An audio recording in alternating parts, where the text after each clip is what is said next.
नमस्कार दोस्तों आज से मैं आप लोगों का शुरू कर रहा हूँ atom and molecules. Atom and molecules दोस्तों मैं आज आप लोगों को बताने जा रहा हूँ। ये क्लास 9th की बुक है जिसमें चैप्टर 3 है एटम एंड मॉलिक्यूल्स। तो दोस्तों आप लोगों को बस मेरे साथ बने रहना है। मैं आप लोगों को पूरा पॉइंट टू पॉइंट वाइज करके हिंदी के माध्यम से मतलब हिंदी वाले भाषा में आसान तरीके से आप लोगों को बता दूंगा। इसके बाद आप लोगों को किसी भी चीज़ की और ज़रूरत नहीं पड़ेगी। जितना इस बुक में दिया गया है मैं उतना पूरा डिटेल से आप लोगों को बता दूंगा। तो चलिए दोस्तों शुरू करते हैं बिना किसी देरी के। पहले तो आप लोग दोस्तों जान लीजिए एटम होता क्या है। ठीक है, एटम क्या होता है दोस्तों, जैसे कि अगर हम लोग मान लेते हैं कोई भी चीज़ ले लीजिए। जैसे कि अगर हम बाल ले रहे हैं, मान लीजिए गेंद ले रहे हैं, तो गेंद ऐसा भाग आएगा। अगर मान लीजिए हम इसका एक टुकड़ा निकाल ले रहे हैं, गेंद का एक पार्ट निकाल ले रहे हैं, ये गेंद हो गया, इसका एक पार्ट निकाल ले रहे हैं। अब उसको हम लोग तोड़ते जा रहे हैं तो ये गेंद ऐसे टूटता जाएगा दोस्तों। एक समय ऐसा आएगा एक समय ऐसा आएगा कि वो टूटना बंद हो जाएगा, मतलब उसका जो भी एक ऐसा पार्ट आएगा कि वो फिर से और उसको हम तोड़ नहीं सकते। तो जो वो पार्ट होता है उसी को दोस्तों एटम बोलते हैं। ठीक है, इसको अलग-अलग वैज्ञानिकों ने अलग-अलग तरीके से अपनी भाषा में बताने का प्रयास किया है। सबसे पहले तो एंशिएंट इंडियन वाले, फिर ग्रीक फिलोसोफर ने इसको बताया था। तो देखिए दोस्तों एंशिएंट इंडियन में कौन था जिसने इसको बताया था। एंशिएंट इंडियन में लगभग 500 बीसी महर्षि कनंद ने यह कहा था कि अगर हम कोई भी पदार्थ ले ले, कोई भी वस्तु ले ले, अगर उसको लगातार तोड़ते जाएंगे तो एक ऐसा समय आएगा कि वह टूटना बंद हो जाएगा। मतलब वही जो एकदम स्मॉलेस्ट पार्ट होता है उसी को महर्षि कनंद ने क्या बोला था, परमाणु। कहते हैं कि ये अल्टीमेटली एक ऐसा स्टेज आता है जब वह जो होता है स्मॉलेस्ट पार्टिकल अब उसको आगे डिवीजन नहीं कर सकते हैं, उतना अब पॉसिबल नहीं है, तो उसे उसको इन्होंने उस समय नाम दिया था परमाणु, लगभग 500 बीसी पूर्व। ठीक है दोस्तों, फिर अलग अलग देशों में, ये तो भारत की बात हुई, अलग अलग फिलोसफर थे, अलग अलग साइंटिस्ट थे जो दूसरे देशों में भी थे। तो उसी समय देखिए दोस्तों एक और साइंटिस्ट थे हमारे, कौन से, ग्रीक फिलोसफर। देखिए दोस्तों मैं जितना आप लोगों को बता रहा हूँ बस आप लोगों को उतना ध्यान रखना है। ये आप लोग मत सोचिएगा कि मैं यहाँ पर छोड़ कर के चल रहा हूँ। जो ये सब पार्ट था दोस्तों, ये सब पार्ट लगभग इसमें पूरा कवर हो गया जो मैंने बताया था अभी को। ठीक है, तो आप लोग ये मत सोचकर चलिएगा कि मैं एक वर्ड छोड़ दे रहा हूँ, एक लाइन छोड़ दे रहा हूँ, नहीं, मैंने वो सब चीज़ें बता दिया है। आप लोग उसको पढ़ोगे तो आप लोगों को दोस्तों पूरा समझ में आ जाएगा। जो चीज़ें एकदम इम्पोर्टेंट है मैं उसको बता बता दे रहा हूँ आप लोगों को। तो देखिए दोस्तों उसी समय एंशिएंट ग्रीक फिलोसोफर थे जिनका नाम था क्या, इनका नाम था डेमोक्रिटस और लियोसिपस। इन्होंने भी ये सजेस्ट किया था कि अगर हम कोई भी पार्टिकल लें तो पार्टिकल को अगर हम डिवाइड करने लगे तो एक समय ऐसा आएगा कि वो डिवाइड नहीं होगा, जिसे इंडिविजुअल कहें। उन्होंने इसको क्या नाम दिया, इंडिविजुअल पार्टिकल एटम्स। हमारे महर्षि कनंद ने क्या नाम दिया था, उसको परमाणु नाम दिया था। इन्होंने नाम दिया था इंडिविजुअल पार्टिकल्स एटम, जिसकी मीनिंग होती है क्या दोस्तों, इंडिविजुअल। इन्होंने नाम दिया था इंडिविजुअल पार्टिकल मैटर्स। ठीक है दोस्तों, तो उन्होंने भी यह पता लगाया था कि वो जो पदार्थ होता है, कोई भी पदार्थ ले लीजिए दोस्तों, एक समय के बाद आप लोगों का फिर से वो टूटेगा नहीं। तो जैसे कि अगर आप लोग एक और एग्जांपल ले सकते हैं, जैसे ये बेसन का लड्डू अगर हम लोग दोस्तों ले लेते हैं, बेसन का लड्डू क्या होता है दोस्तों, उस कई पार्टिकल से मिलकर बना होता है, उसका केवल एक पार्टिकल हम बाहर निकाल ले रहे हैं और उसको डिवीजन करने लगेंगे तो एक समय ऐसा आएगा कि वो फिर डिवीजन नहीं होगा, उसी को एटम नाम दिया गया है। ठीक है? मतलब वो एटम से मिल कर के बना हुआ है। फिर उसके बाद अगर देखा जाए तो लगभग 18 सेंचुरी तक जो साइंटिस्ट थे दोस्तों, उन्होंने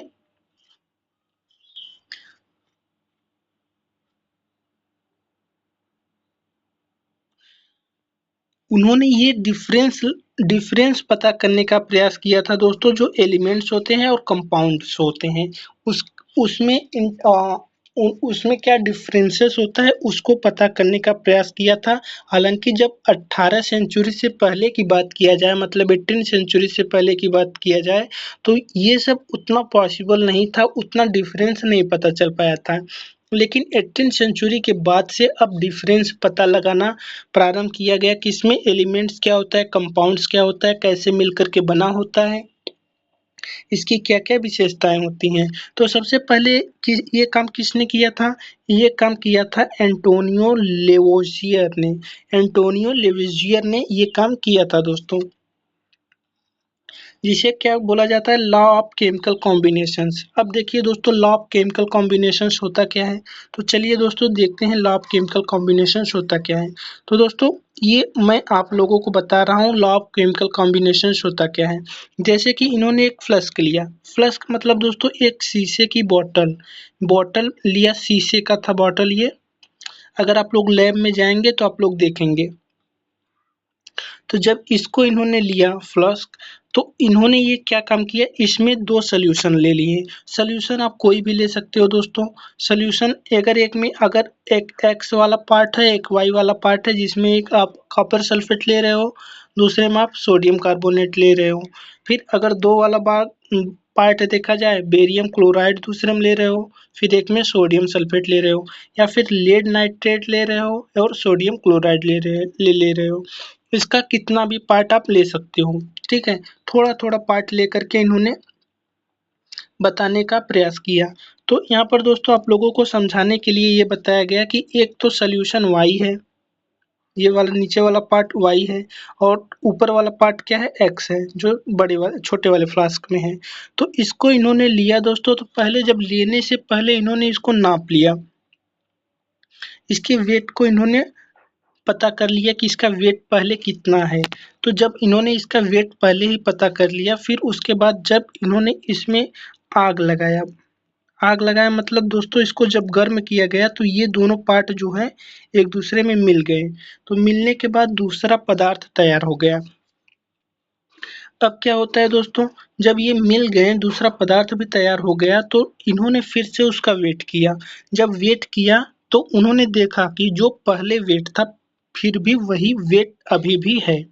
तो ये इन्होंने कैसे इसको किया था, एक कॉर्क पहले ही इसके एक ऊपर कॉर्क लगा दिया था ताकि ये बाहर न जा सके, ठीक है। तो वेट करने के बाद देखा, जब पहले इन्होंने रिएक्शन नहीं किया था तब वेट, और जब बाद में हो गया तब वेट। जब इन्होंने ये पता कर लिया तो उन्होंने देखा कि इसका वेट बराबर ही था। जब नया पदार्थ बन गया, इसको जब मिला दिए, मतलब इसको हिलाया डुलाया गया दोस्तों, फिर उसमें अग्नि लगाई गई, तो इन्होंने ये देखा कि इसका जो वेट था दोस्तों अभी भी उतना ही था। तो इससे आप लोगों को क्या पता चलता है, तो इससे एक नियम निकल कर के आता है दोस्तों। ये काफी इम्पोर्टेंट नियम है, आप लोग इसको ध्यान जरूर रखिएगा क्योंकि ये इम्पोर्टेंट है। तो नियम क्या निकल के आता है, एक मिनट दोस्तों। तो देखिए यहाँ पर क्या आ गया, नियम हमारा ये आ गया है कि law of conservation of mass states that mass can neither be created not destroyed in a chemical reactions. अगर हम केमिकल रिएक्शंस कर रहे हैं, कोई भी एलिमेंट्स होगा, तो उसका मास कभी भी डिस्ट्रॉय नहीं किया जा सकता, न ही उसको बनाया जा सकता है, न ही उसको डिस्ट्रॉय किया जा सकता है। ठीक है दोस्तों, तो यही हमारा कंजर्वेशंस निकल के आया। न तो उसको बनाया जा सकता है, न तो उसको डिस्ट्रॉय किया जा सकता है। ठीक है, यही law of conservations of mass state मिल करके आया, निकल करके।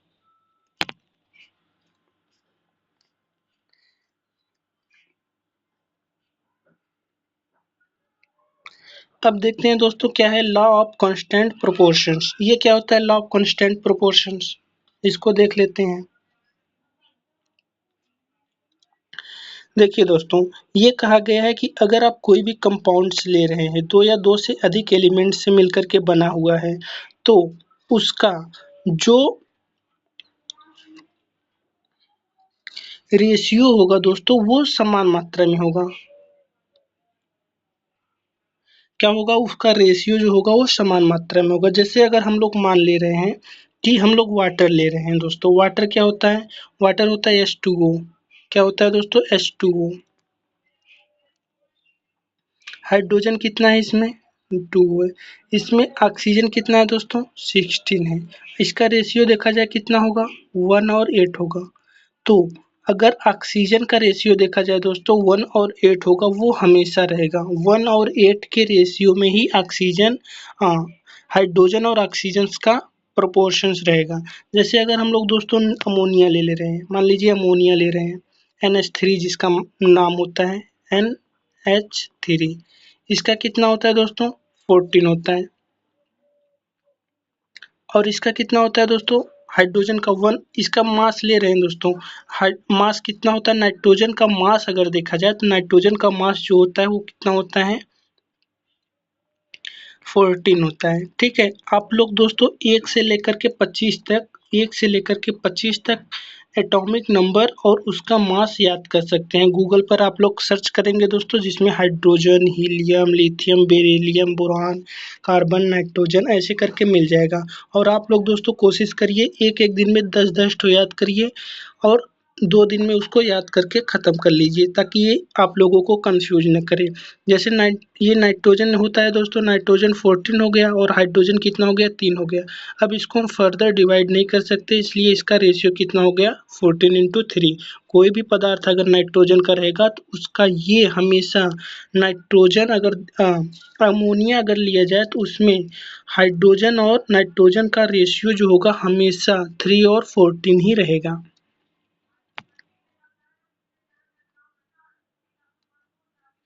इस प्रकार क्या हमारा मिलता है, in a chemical substance the elements are always present in a definite proportions by मास।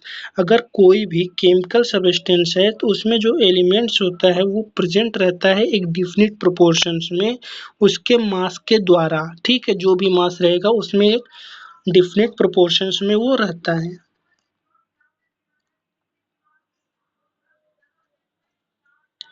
अब क्या होता है दोस्तों, जब जो ये तो हो गया आप लोगों का, दूसरा पार्ट आप लोगों ने देख लिया, कोई भी पार्ट रहता है वो एक निश्चित प्रोपोर्शंस में रहता है, कोई भी अगर हम लोग एलिमेंट्स देख रहे हैं तो। अब हम लोगों ने क्या देखा, जब साइंटिस्ट लोग थे उनका नेक्स्ट प्रॉब्लम क्या था, उन्होंने ये देखा कि जो हमारा मैटर्स है, मैटर्स मतलब दोस्तों एटम जो है उसको ठीक तरीके से डिफाइन नहीं किया गया है। ये तो दोस्तों पता चल गया था, कोई भी पदार्थ जो है वो एटम से बना होता है। अगर हम कोई मेटल ले रहे हैं एटम से मिलकर के बना होता है, लेकिन उसको फिर अच्छी तरीके से डिफाइन नहीं किया जा सका है। तो इसको डिफाइन करने का प्रयास कौन किया था, डाल्टन ने किया था। डाल्टन ने उसको नाम दिया था, उसको डिफाइन करने का प्रयास किया था, और उन्होंने उस जो पार्ट जो अब डिवाइड नहीं किया जा सकता उसको उन्होंने एटम कहा था। तो जो सबसे स्मॉलेस्ट पार्ट है दोस्तों उसको एटम कहा था। अभी आप लोग कहेंगे कि ये एटम तो हमने पहले ही देख लिया था। तो देखिए दोस्तों, पहले तो खोज हो चुकी थी, लेकिन उसको सही तरीके से बताने का प्रयास किसने किया था, डाल्टन ने किया था। इस कारण से खोजा कोई और, नाम किसी और का आया, मतलब डाल्टन ने इसको सही तरीके से लेकर आए, इस कारण इनका नाम डाल्टन ने नाम दिया था एटम का, इस कारण डाल्टन नाम पड़ा एटम को खोजने के लिए। तो देखिए दोस्तों, डाल्टन क्या थे, डाल्टन एक गरीब परिवार से थे, जो 1766 में इंग्लैंड में इनका जन्म हुआ था। ठीक है, इन्होंने अपनी करियर की शुरुआत एक छोटी एज से 12 साल की एज की थे तभी से पढ़ाना शुरू कर दिया था। 7 साल बाद उसके इन्होंने एक स्कूल के प्रिंसिपल हो गए थे। फिर 1793 में अगर देखा जाए तो ये कह रहे हैं कि मैनचेस्टर चले गए थे जहाँ पर उन्होंने मैथमेटिक्स, फिजिक्स और केमिस्ट्री में पढ़ाया, बच्चों को पढ़ाया। ठीक है, एक कॉलेज में। इसके साथ ही इन्होंने क्या काम किया दोस्तों, इनका अगर ज़्यादा समय अगर देखा जाए तो वो किस में बीता है, टीचिंग में और रिसर्चिंग में। 1808 ईस्वी में मतलब 1808 ईस्वी में इन्होंने एटॉमिक थ्योरी दिया था। ठीक है, 1808 ईस्वी में इन्होंने एटॉमिक थ्योरी दिया था। अब देख लेते हैं आखिर एटॉमिक थ्योरी होता क्या है। ठीक, एटॉमिक थ्योरी में इन्होंने दोस्तों दिया क्या था,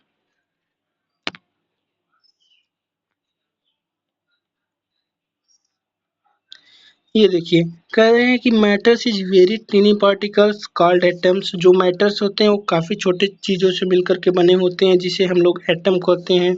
which particle in chemical reactions, which participate, यही जो दोस्तों एटम होते हैं वही केमिकल रिएक्शंस में पार्टिसिपेट करते हैं।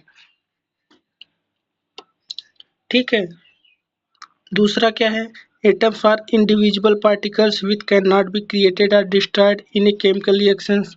अगर हम लोग कोई भी केमिकल रिएक्शंस कर रहे हैं तो उसको डिस्ट्रॉय नहीं किया जा सकता। अगर मान लीजिए हाइड्रोजन है तो हाइड्रोजन को ये कहो कि उसको केमिकल रिएक्शंस करके हम हाइड्रोजन ख़त्म कर दें तो हाइड्रोजन ख़त्म नहीं होगा। अगर उसमें क्लोरीन है तो क्लोरीन का सोचो कि केमिकल रिएक्शंस करके क्लोरीन ख़त्म कर दिया जाए तो ख़त्म नहीं होगा, न तो दूसरा क्लोरीन बनाया जा सकता है। जैसे है वैसे ही रहेगा वो। Atoms of given elements are identical in a mass and chemical properties. जो एटम होते हैं जो दोस्तों वो क्या होते हैं, आइडेंटिकल होते हैं। मतलब अगर एक ही एटम्स की बात किया जाए, समान मात्रा में अगर देखा जाए तो उनकी मास और केमिकल प्रॉपर्टीज क्या होती है, समान होती है। ठीक है,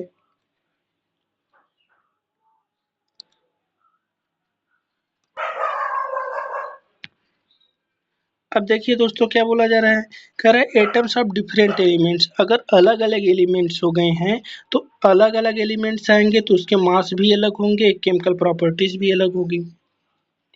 लेकिन अगर वो एक ही पार्ट रहेगा, जैसे हाइड्रोजन की बात किया जा रहा है या फिर क्लोरीन की बात किया जा रहा है, तो उसका क्या होगा, वो सेम रहेंगे। ठीक है, इसका ठीक इस वाले पार्ट का ठीक उल्टा ये वाला पार्ट बोला जा रहा है, एटम्स। अब ये देखिए दोस्तों क्या बोला जा रहा है, इसमें कहा जा रहा है कि atoms combined in ratio of small whole number of form compounds। Atoms क्या होते हैं, एक स्मॉल रेशियो में रहते हैं। ठीक है, इनका रेशियो क्या होता है, स्मॉल होता है और उस वाले पार्ट में ये रहते हैं। फिर फोर्थ सिक्स्थ बोला जा रहा है the relative number of kinds of atoms are constant in a given compounds. Relative number जो होते हैं वो भी क्या होते हैं दोस्तों, इनके कांस्टेंट होते हैं। ठीक, अब तो आप लोगों ने ये देख लिया कि क्या होते हैं ये सब चीज़ें, एटम्स क्या होती हैं, इनके पोस्टुलेट क्या बोला गया है, ये सब दोस्तों आप लोगों ने देख लिया। अब हम लोग क्वेश्चन की तरफ चलते हैं दोस्तों। यहाँ पर देखिए कह रहा है कि एक रिएक्शन हम लोग करवा रहे हैं जिसमें 5.3 ग्राम सोडियम है, फिर कार्बोनेट रिएक्ट कर रहा है। 5.3 ग्राम सोडियम कार्बोनेट रिएक्ट कर रहा है 6 ग्राम एस्टिक एसिड से। तो प्रोडक्ट जो आ रहा है, कौन क्या क्या बन रहा है दोस्तों, बन क्या रहा है हमारा 2.2 gram carbon dioxide, 0.9 gram water and 8.2 gram sodium. So that these, हमें दिखाना है कि ये सभी observations are in a agreement with the law of conservation of mass. ये सभी क्या है, लॉ ऑफ कंजर्वेशन मास है, मतलब इनका मास दोस्तों समान रहेगा। तो देखिए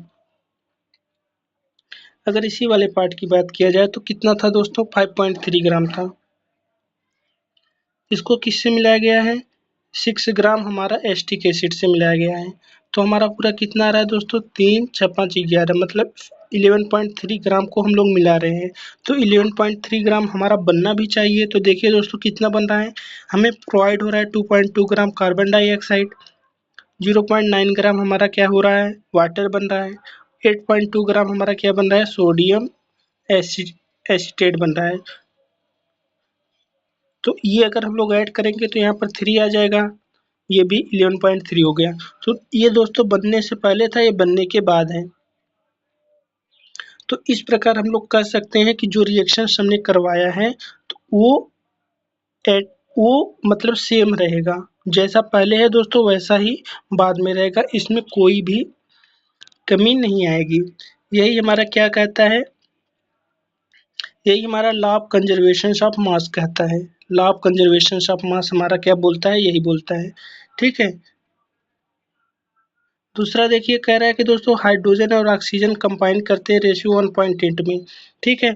अगर उसमें अगर हाइड्रोजन 3 ग्राम कर दिया जाए तो देखिए दोस्तों, अगर हम लोग ले रहे हैं, मान लीजिए ये हमारा 1 है, ये हमारा 8 है, इसमें हाइड्रोजन अगर हम लोग 3 कर दे रहे हैं तो ये वाला भी हमारा कितना हो जाएगा, 3 गुना हो जाएगा, मतलब 24 हो जाएगा।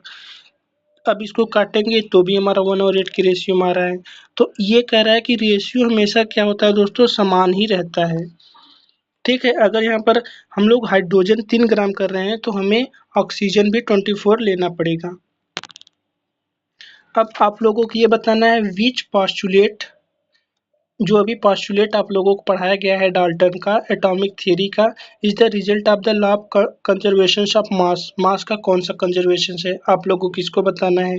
ठीक है। अभी आप लोग उसको पढ़ेंगे दोस्तों, आप लोगों को पता चल जाएगा।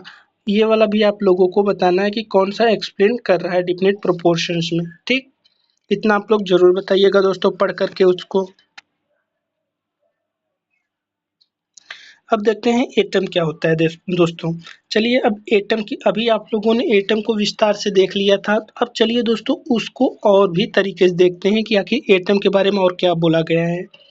कह रहा है कि अगर आप लोग देखोगे जो बिल्डिंग बनती है, बड़ी बड़ी बिल्डिंगें बनती हैं, वो उसमें काफ़ी रूम होते हैं। ठीक है, रूम बहुत सारे होते हैं, लेकिन वो सभी बिल्डिंगें कैसे बनती हैं दोस्तों, वो सभी बिल्डिंगें बनती हैं एक ईंटों से। ईंट ईंट अगर ईंट अगर देखा जाए दोस्तों, ईंट अगर एक एक ईंट मिलाया जाए ऐसे ऐसे करके, तो उन्हीं ईंटों से हमारा एक बहुत बड़ा बिल्डिंग तैयार होता है। अब अगर हम लोग एक ईंट की केवल बात करें, एक ईंट की, वो ईंट किससे बना होता है दोस्तों, वह ईंट ये बालू से बना होता है। बालू मतलब दोस्तों जो मिट्टी होती है, उस मिट्टी को पकाया जाता है तो उससे उस ईंट से बना होता है। वो बालू वाला पार्ट जो होता है दोस्तों, छोटा सा एक कण होता है, उससे वो पूरी बिल्डिंग बनी होती है। तो उसका इसी प्रकार से अगर बिल्डिंग में से अगर ईंट को देखा जाए दोस्तों, उसका एक एटम हुआ। ठीक है। उसने ये बताने का प्रयास किया है कि हमने इतनी बड़ी बिल्डिंग बना ली, लेकिन वो बिल्डिंग किससे बनी है, उसके एक एक पार्ट से बनी है, एक एक ईंट से बनी है।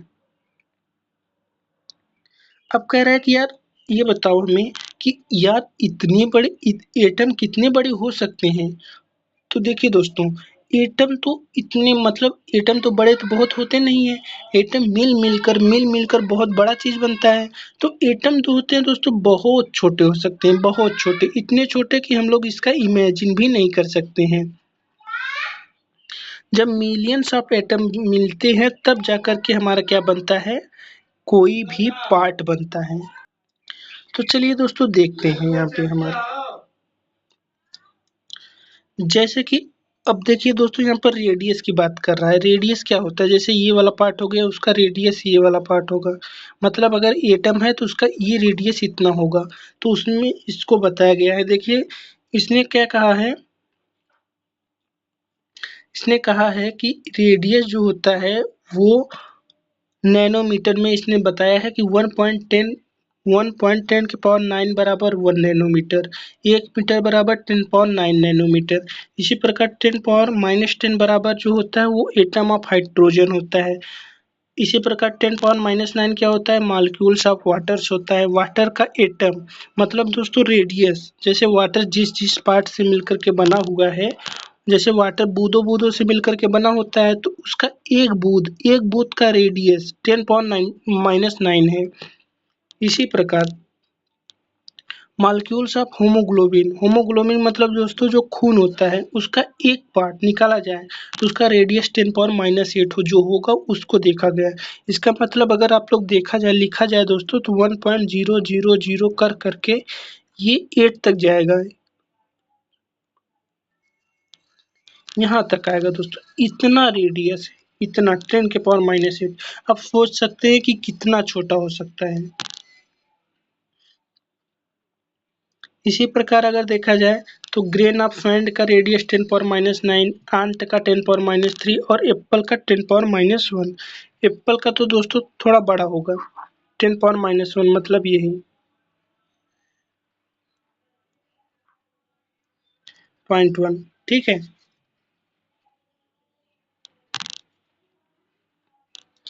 इस प्रकार से इन्होंने ये बताने का प्रयास किया है कि कितने कैसे हो सकते हैं एटम। अब बात ये आती है कि अगर एटम जो दोस्तों इतने छोटे हो सकते हैं तो क्या ज़रूरत है कि हम लोग उसका केयर करें, क्या ज़रूरत है कि हम लोग उसको पढ़ें। तो देखिए दोस्तों कहा जा रहा है कि अगर हम लोग देखें कि हमारा वर्ल्ड जो है पूरा वर्ल्ड एक एटम से ही बना हुआ है, ये सभी जो एटम्स है दोस्तों वो हमारे आसपास ही हैं और हमें हमेशा इफ़ेक्ट करते हैं, कुछ न कुछ कहीं किसी न किसी प्रकार से वो ज़रूर हमें इफ़ेक्ट करते हैं। अग देखा जाए अगर मॉडर्न टेक्निक इतनी ज़्यादा हमारी एडवांस हो गई है कि वो मैग्नीफाई कर सकती है किसी भी एटम्स को कि कहाँ पर हैं। जैसे कि देखिए दोस्तों एक इमेज दिया गया है सरफेस ऑफ सिलिकॉन। यहाँ पर दोस्तों सिलिकॉन है।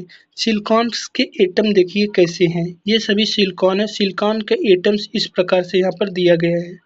ठीक।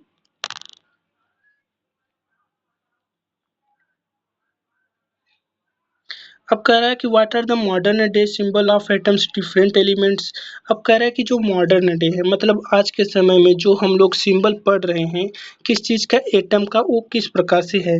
तो देखिए दोस्तों जो डाल्टन थे उन्होंने पहली बार जब यूज किया था सिंबल तो वो उस प्रकार से सिंबल यूज करते थे कि जिन स्थानों से वो एटम मिला हुआ है तो उन स्थानों का नाम वहाँ पर रख दिया जाता था। जैसे मान लीजिए ब्रेजिलियम से कोई भी ब्रेज़िलियम से कोई भी हमारा एलिमेंट्स मिला है तो उसका नाम बी से रख दिया जाता था। ठीक है? उन्होंने ऐसे रखते थे। तो पहली-पहली बार की देखा जाए तो वो किसी भी स्थान पर जहाँ पर पाए जाते हैं उसके स्थान पर रख दिया जाता था। जैसे कॉपर की बात करें तो ये साइप्रस में पाया जाता था इसलिए इसका सी से नाम रख दिया जाता था। इसी प्रकार से अगर देखा जाए दोस्तों गोल्ड जो है हमारा किससे रख दिया जाता था? गोल्ड जो है वो लिया गया था इंग्लिश वर्ड मीनिंग येल्लो से लिया गया था दोस्तों गोल्ड। इस कारण से उसका भी नाम उसी येल्लो से पड़ा है। ठीक है? लेकिन आज के अगर समय में देखा जाए तो आज के समय में अगर बात किया जाए कि कौन व्यक्ति ऐसा है, कौन सा व्यक्ति, कौन सा संस्थान ऐसा है जो हमारा नाम प्रोवाइड करता है। तो आज के समय में IUPAC मतलब international union of pure and applied chemistry, ये IUPAC एक ऐसा संस्था है जो हमारा आज के समय में एलिमेंट्स के जो सिंबल होते हैं, जो यूनिट होते हैं, उसको ये बताता है जो भी नाम होंगे, यूनिट होंगे, उसको डिसाइड करने का काम काम जो है IUPAC करता है। ठीक है दोस्तों, अगर अब हम लोग बात करें तो सभी एलिमेंट्स जो होते हैं वो अपने आगे के दो एलिमेंट से मिलकर के बने होते हैं। जैसे हाइड्रोजन देखिए दोस्तों H से मिलकर के बना हुआ है। एल्यूमिनियम की बात करें तो देखिए Al से मिलकर के बना होता है। इसको हम दोनों को कैपिटल में नहीं लिख सकते दोस्तों।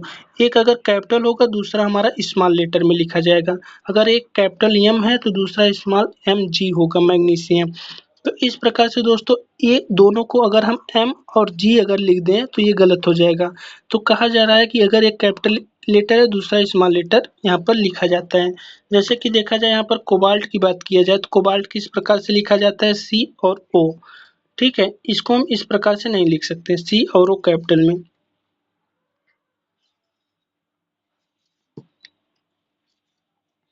अब देखिए कुछ लोग कुछ चीज़ें ऐसी भी हैं दोस्तों जो हमारी क्या है दूसरे देशों से ली गई हैं। जैसे कुछ सिंबल्स ऐसे हैं जो दूसरे देशों से लिए गए हैं, तो जिसका नाम उन्हीं के नाम पर पड़ गया है। जैसे कि अगर देखा जाए आयरन को लिया आयरन आयरन जो होता है दोस्तों, आयरन मतलब लोहा होता है, उसको Fe से लिया गया है। ये लैटिन वर्ड फेरम से लिया गया है, जिसके कारण से इसे Fe लिखा जाता है। सोडियम को लिखा जाता है दोस्तों, सोडियम अगर हम लोग बात करें तो सोडियम को लिखा जाता है किस प्रकार से, Na के माध्यम से लिखा जाता है। नाइट्रियम के माध्यम से लिखा जाता है। पोटेशियम को देखा जाए किसके माध्यम से लिखा जाता है, कैलियम के माध्यम से, के माध्यम से लिखा जाता है। ये सभी जो नाम है वो लैटिन के नाम है, इस कारण से उनका थोड़ा सा उच्चारण जो होता है दोस्तों गलत हो जाता है आज के समय में, क्योंकि वहीं से ये सब चीजें आई हैं। ठीक, तो ये सब सिंबल्स थे दोस्तों। यहाँ पर आप लोग देख लीजिए दोस्तों, कुछ सिंबल्स ऐसे हैं जो यहाँ पर दिए गए हैं आप लोगों को। इस सिंबल्स को आप लोग देख लीजिए, जैसे एल्युमिनियम Al लिखा गया है, आर्गन Ar लिखा गया है, बेरियम Ba लिखा गया है, बोरॉन B लिखा गया है। ठीक प्रकार इसी प्रकार से ये सिंबल यहाँ पर आज दिया गया है। ठीक, तो ये आप लोग दोस्तों पढ़ लीजिएगा, नाइट्रोजन, ऑक्सीजन, पोटेशियम किस प्रकार से लिखा गया है। तो ये था दोस्तों, आप लोगों को लगभग मैंने 30 मिनट हो जा रहे हैं, यहाँ तक बढ़ा दिया है। अब बचा एटॉमिक मास। एटॉमिक मास दोस्तों हम लोग कल शुरू करेंगे कि एटॉमिक मास क्या होता है, किस प्रकार से ये बनता है, कैसे काम करता है। तब तक के लिए बाय बाय, टेक केयर। जो चीज़ें आप लोगों को दोस्तों न समझ में आई हो, अब आप लोग ज़रूर उसको कमेंट में बोल सकते हैं। और हाँ दोस्तों, आप लोगों से ये ज़रूर आप लोग ये देख लीजिएगा कि जितना मैंने पढ़ाया है, बस आप लोग ये, अगर अब आप लोग जो बुक पढ़ेंगे, आप लोगों को पढ़ने में कोई दिक्कत नहीं होगी। तो आप लोग एक काम करिएगा दोस्तों, जितना मैंने पढ़ाया है बस आप लोगों को उतना, केवल उतनी दूरी का रीडिंग कर लेना है अपने बुक से, ताकि आप लोगों को कभी भूलने में दिक्कत न आए। क्योंकि अगर आप लोग दोस्तों उस चीज़ को पढ़ लोगे ना, तो आप लोगों को सब पूरा तैयार हो जाएगा। तो चलिए दोस्तों, बाय बाय, टेक केयर। आप लोग ज़रूर पढ़ लीजिएगा दोस्तों, जितना मैंने पढ़ाया है बुक से पढ़ लीजिएगा। ठीक है, तब तक के लिए बाय बाय, टेक केयर।